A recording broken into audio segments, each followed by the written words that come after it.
We're going upstairs to look on this woman now, Wilson. She's in the hydro tub right now. Oh my God, I left the water running on her. Willie! Oh, Willie! Oh, hello, Dr. Sanderson. Willie, now you haven't forgotten the McClure's cocktail party, have you? We promised them faithfully. Of course, of course. I've got to look in on this woman. Be down shortly. Oh, give a little quick diagnosis, Willie. I'm dying to see the inside of that house. Oh, good evening. Good evening, my dear. My name is Elwood P. Dowd. Let me give you one of my cards. If you should want to call me at this number. Don't call me at that number. That is the old number. Why, very nice to meet you, Mr. Dowd. I'm Mrs. Chumley, Dr. Chumley's wife. Now, may I help you with something? What did you have in mind? Oh, well, you seem to be looking for something. Well, yes, I am. His name is Harvey. He came out here with me and Vita this afternoon. Harvey, is he a patient here? Oh, no, nothing like that. He is my best friend. He is also a puka.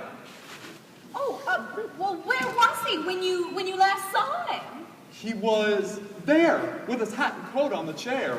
Well, now, there doesn't seem to be any hat and coat there now. Perhaps he left? Apparently. I can't seem to find him anywhere. Well, now, what was that word you just said? Puka? Yes, that's it. Is that something new? Oh, no. As I understand it, it's something very old. Really? I'd never happened to hear it before. I'm not surprised at that. I hadn't either until I had met him. Oh, I do hope you would get the chance of meeting him, Mrs. Chumley. He would be quite taken with you. Really? Well, that's very nice of you to say so, I'm sure. Oh, not at all. When Harvey takes a liking to someone, he expresses himself quite definitely. If he doesn't, he sits there, like an open space on the floor. He takes his time making his mind up about people. Choosy, you see. Well, now, that's not such a bad way to be in this day and age, Mr. Dowd. Harvey is very fond of my sister Vita. That's because Harvey is very fond of me, and Vita and I are from the same family. Now, you'd think the feeling would be mutual, wouldn't you? But Vita isn't too fond of Harvey. It's a shame, isn't it? Oh, I don't know, Mr. Dowd. I gave up hoping a long time ago that my family would like my friends. It's quite useless. But we must keep on trying. Oh, there's no harm in trying, I do suppose. Because if Harvey said to me once, he said to me a million times, Mr. Dowd, I would do anything for you. Mrs. Chumley. Yes? Did you know that Mrs. McElhenney's Aunt Rose is going to drop in on her unexpectedly tonight from Cleveland? Why, no, I don't... Neither does she. That puts you both in the same boat now, doesn't it? Well, but I don't know any Mrs. Mrs. McElhenney lives down the street from us. Wonderful woman. Harvey told me about her Aunt Rose, and that's an interesting little news item that you are free to pass around. Well, I don't... Mrs. Chumley, would you care to join me downtown tonight? I would buy you dinner. Oh, thank you very much, but I am waiting on Dr. Chumley, and if he came down and found me gone, he'd be liable to raise... Excuse me, he'd be quite irritated. Well, we can't have that now, can we? No. Maybe some other time. I'll tell you what I will do, however. What will you do, however?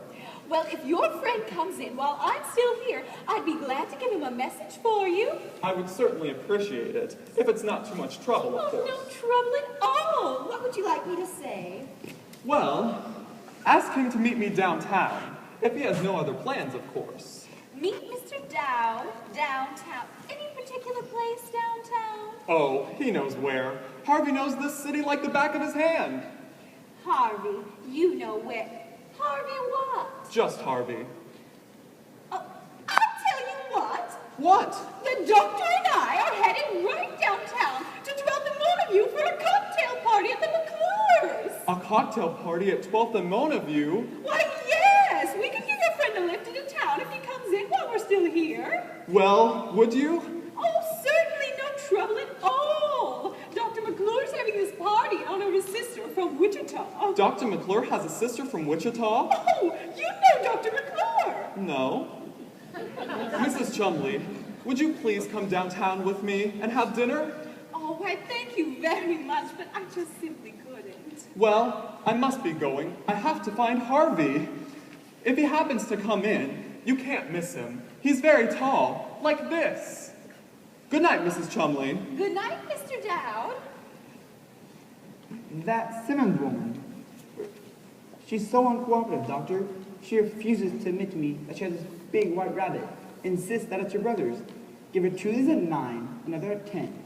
If she continues to be so restless, a trip to the hydrant at 8, and another in the morning at 7. Then we'll see if she won't cooperate tomorrow, won't we, Doctor? Yes, Doctor. You know where to call me if you need me. Are you ready, Pat? Yes, and oh, Willie, there was a man in here. A man named, I have his card, Dowd, Elwood P. Dowd. That's Mrs. Simmons' brother. I let him walk around and gave him full visiting privileges. She must not see anyone tonight. No one at all. Tell him that. Yes, Doctor. Oh, no, Willie, he wasn't here to see her. He was looking for someone, a friend of his. He said somebody that he came out with earlier. Was there anyone with Dad when he was here earlier, Miss Kelly? Not when I saw him, at least. Oh, he insisted that his friend was right there when he last saw him, and he left his hat and coat right on the chair. He said something else about his friend. His name, Harvey. Harvey? Yes, and he mentioned something else about him, too. Not a last name, but what was that word again? Puka! Puka? I didn't quite get what that was. Harvey! Well, I told him that we could give his friend a lift into town if he came in. Well, Willie, why are you looking at me like that? I simply told him we could give his friend a lift into town if he came in while we were still here. And if we can't do a favor for someone, then why are we living? Where'd he go, Mrs. Chumley? How long ago was he gone? I don't know. Give me that hat! By God, we'll find out about this! Main gate. Henry, did a man in a black suit just go out the gate a minute ago? He did? He's gone? Gaffney, Judge Gaffney. Yes, Judge Gaffney. This is Dr. William Chumley, the psychiatrist. I'm making a routine check-in on the spelling of a name before entering it into our records. Judge, you telephoned out here this afternoon about how a client of yours committed. How's the name spelled? With a W, not a U? Mr. Elwood P. Dowd. Thank you, Judge. Dr. Sanderson? Sanderson? Yes, Doctor. You know that much, do you? You went to medical school, you specialized in the study of psychiatry, you graduated, you went forth, perhaps. And anybody going to tell you that a rabbit has large pointed ears, and that a hat for a rabbit would have to be perforated to make room for those ears. Dad seemed reasonable enough to me this afternoon, Doctor. Doctor, the function of a psychiatrist is to tell the difference between those who are reasonable and those who merely talk and act reasonably. Do you realize what you've done for me? If you don't talk, I will tell you. You have committed a psychopathic case to roam on this ground with an overgrown white rabbit. You have subjected me, a psychiatrist, to the humiliation of having to call all things a warrior to find out who came out here to get committed and who came out here to commit. Dr. Chumley, Just a minute. Wilson, I want you. I'll now do something I've done in 15 years. I'll have to go to this patient, Elwood P. Dowd, and bring him back. And when I bring him back, your connection with this institution is over. And at that minute, Wilson, get the car. Bet, call the McClures and say we can't make it. Miss Kelly, come upstairs with me and we'll get the woman out of the tub. I'll have to tell the cook we'll be home for dinner. She'll be furious. Wilson, Yes, ma'am. what is a puka? A what? A puka? You can search me, Mrs. Chumley. I bet it's in one of these encyclopedias. I wonder if it's a large animal. Oh, I don't dare stop to do this now. If Dr. Chumley came down and found me still here, why? Oh, dear!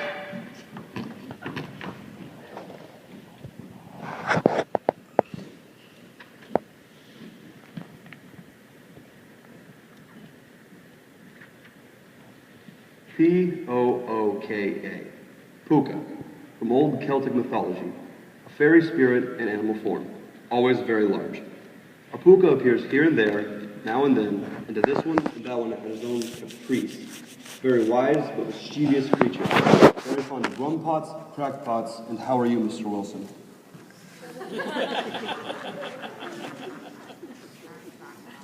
How are you, Mr. Wilson?